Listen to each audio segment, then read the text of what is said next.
The deadly allergy that now affects 1 in every 200 Australians. Each year, dozens of people die or are left severely handicapped by an intolerance to peanuts. It's a reaction we know little about, except that it's on the increase. In the last 10 years, the number of people affected by the condition has doubled. Why?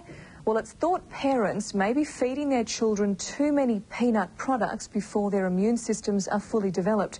Helen Wellings investigates. When I come in contact with a peanut, I swell up somewhere. We're not allowed to have peanuts in the house. Such a devastating allergy that I think that businesses have to be aware of it. They're delicious and healthy for most, but for a growing number of people, the humble peanut has a potency that can be lethal. They say food kills. Food has killed. It's killed our 15-year-old twin son. Last year, Cheryl and John Whitburn's beloved son Johnny lunched at a Malaysian restaurant while on work experience. Despite ordering plain fried rice, the kitchen added satay sauce. Within half an hour, Johnny was dead. To eat peanut-based sauce and to close your throat up and to kill you, we never told it was possible. 1 in 200 people have an intolerance to peanuts. It's a condition called anaphylaxis. It's not just eating them that's dangerous. Being near peanuts or peanut oil, using products that contain peanuts or have come into contact with them, touching people who have handled them, even breathing them in the air can be fatal for anaphylactics. I had a past experience where I did kiss the guy, and after 3 days in intensive care, the doctor said that the kiss of death it nearly was. What happens if you see a peanut? What would you do? Not sit near it. So no one else in my class is allowed to have them. Why? Because I'm allergic to it. Probably twice as many people suffer from it now as did a decade ago. Professor Ron Walls of Concord Hospital says we grow out of many food allergies as we get older, but a peanut allergy stays with us forever.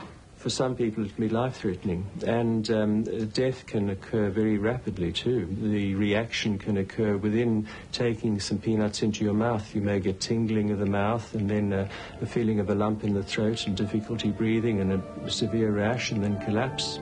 For example, if you go to a restaurant, they really have to take seriously somebody who tells them that they're allergic to peanuts. The reaction with people, they think, oh, just don't eat the peanuts, you know, but it's not that simple. Michelle Flanagan, an anaphylactic, is determined to make businesses take the problem seriously. Their travel plans were thrown into chaos when the airline cancelled their seats because Michelle has a life-threatening allergy to peanuts. 2 years ago, she bought tickets to Ireland with on a plane leased to the airline by She let them know of her allergy. But just days before she was due to fly, cancelled her tickets, saying it was too risky. I was devastated because I had to go home at the time to be with my family. And being on the other side of the world, my whole life crumbled. I felt so isolated. Michelle took legal action against with help from Kingsford Legal Centre. The airlines, they should remove peanut snacks from the flight if they get a medical request to do so. Many airlines do just that. Olympic Airways ended up taking Michelle and didn't serve peanuts near her on the flight. Other airlines have developed policies from around the world. There's actually about 18 of them now. In Australia, I know Ansett have been great.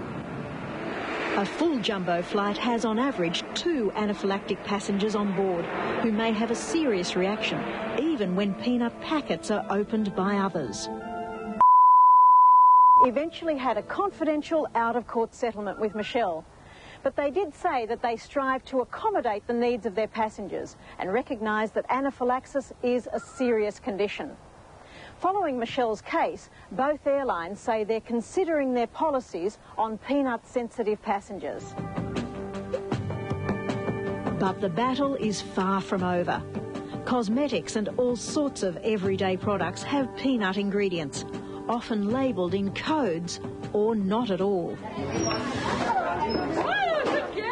Food Anaphylactic Children Training and Support Association spokesperson Maria Said says the group is pushing for clear labelling and warnings on products containing peanut. We want people to be educated so that they can live a normal life. This is the adrenaline syringe, and what you do is you... Most important, for those who are peanut sensitive, is this over-the-counter, self-administering adrenaline syringe. And they must carry that with them at all times, and not only that, but they must know exactly what to do, how to administer it to themselves.